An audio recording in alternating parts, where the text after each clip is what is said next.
Food, a necessity of life. Not only does it provide sustenance, it also occupies an important place in our history and culture.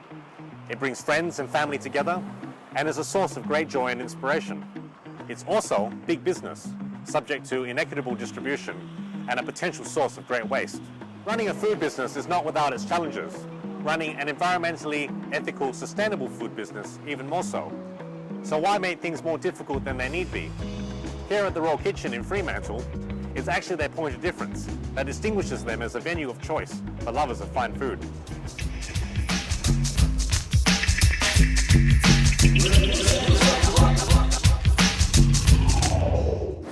Emma and Heath, thank you very much for your time. Thanks, Sid. Let me start with a really simple question. What inspires your passion for food? Ooh, inspired passion for food. You know, I think it's just been a natural thing. Myself, I've studied natural medicine for the last 20 years as a naturopath, and when you're trying to feel better about yourself, when you're trying to improve your health, eventually, some of us sooner than later, you find that your food choices become the most important thing. And then it's really interesting, you start to realize that food's not simply food. You know, an apple's an apple. No, it's not. It's all different. And for those of us that are starting to seek more vitality, more life in ourselves, we start to seek more life everywhere. You start to seek life in your friends, in your job, everything, but mainly in your food. And so that's what we started to start that journey. You start to like, hey, what food's got the most living energy to offer? You know, and it's amazing because there's 101 ways you can really deplete a food source, from storage through how we prepare it. So, you know, just a lot of ways. How about you, Emma? Well, in this context, I guess we discovered raw food and the joy and excitement of progressive plant-based cuisine, which is so much more exciting than a lot of people imagine, including me, before we discovered what you can do with that type of food. And when we got excited about it, we wanted to share that with other people, and so that's really where our journey began. We wanted to share what we'd discovered, that it could be delicious and exciting and interesting, and yeah, our mind was open to a whole new way of eating and preparing food. And to pick up on that theme, it starts with food. I guess the thing I sense though is that your business is more than just about providing healthy, delicious food. And for example, minimise your disposable plastic use by providing stainless steel straws. Track the carbon emissions from the produce and ingredients. Why is that something that's important to you in addition to the healthy, delicious food? Well, you're right. It becomes more about the food. The first thing that I found was that the most interesting thing about raw food wasn't the food, it was the people that were eating it. And it became evident to me that the people that were relating to this food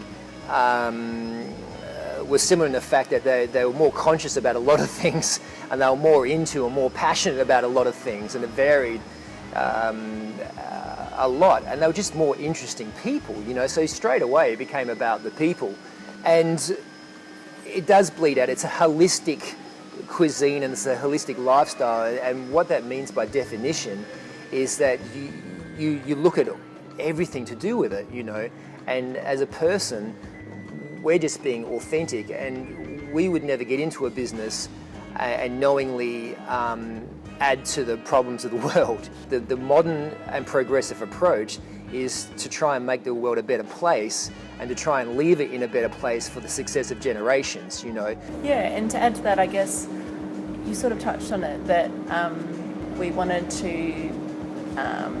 in our own small way, show how in business you can put certain practices in place that are making a positive step towards more sustainable practice in commercial ventures as well.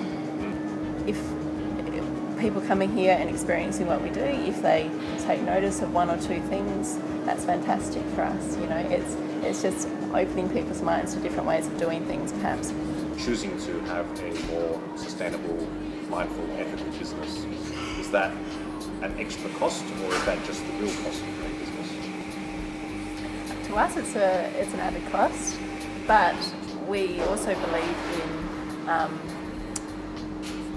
responsibility, the greater cost, and we believe that we should wear that. It shouldn't be a cost that's extended out to whoever has to pay for the choices we make. So I've saved the most important questions for last. Yeah. Am I a bad person for eating meat? Oh. Yes. You're a horrendous Forgive person. No, of course not. No, like everyone, like for me, there's nothing more important than the individual's own sovereignty. You know, step one is to know that you have that. You know what I mean? To know that you are going to take 100% responsibility for your life, your actions, and everything you do. That's where it starts, and that's where it ends. You know, there's a lot of smart reasons why a person would want to eat meat. There's a lot of reasons why they're allowed to eat meat.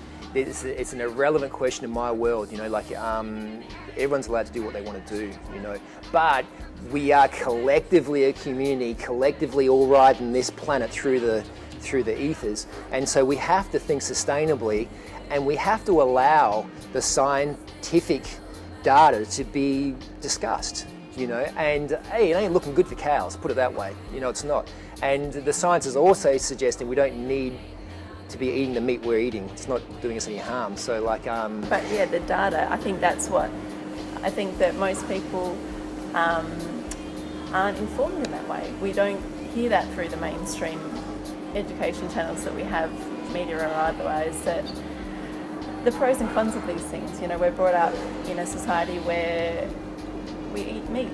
That's what we're taught to do, and it's very rarely questioned because it's not in the mass consciousness the alternatives at this point in time, or the safety of them, like we spoke about earlier.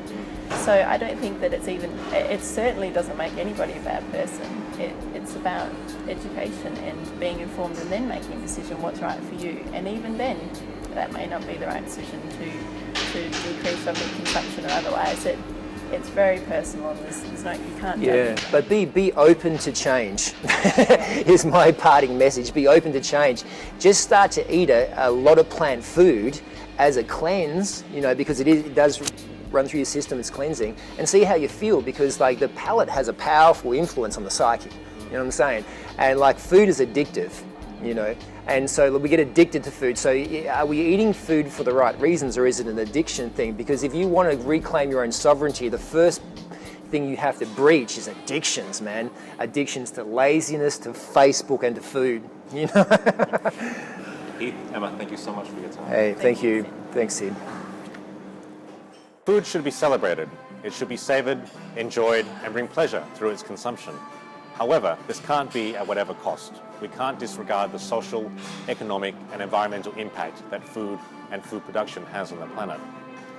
We're somewhat unique as a species in that we can choose how and what to eat. It's not just a question of taste or flavour, but also one of if it's the right choice, be it ethically or dietary. And while I'm unlikely to convert to a strictly vegan diet, the passion that Emma, Heath, and the Raw Kitchen have for healthy, sustainable, ethical food certainly makes me more mindful of my food choices.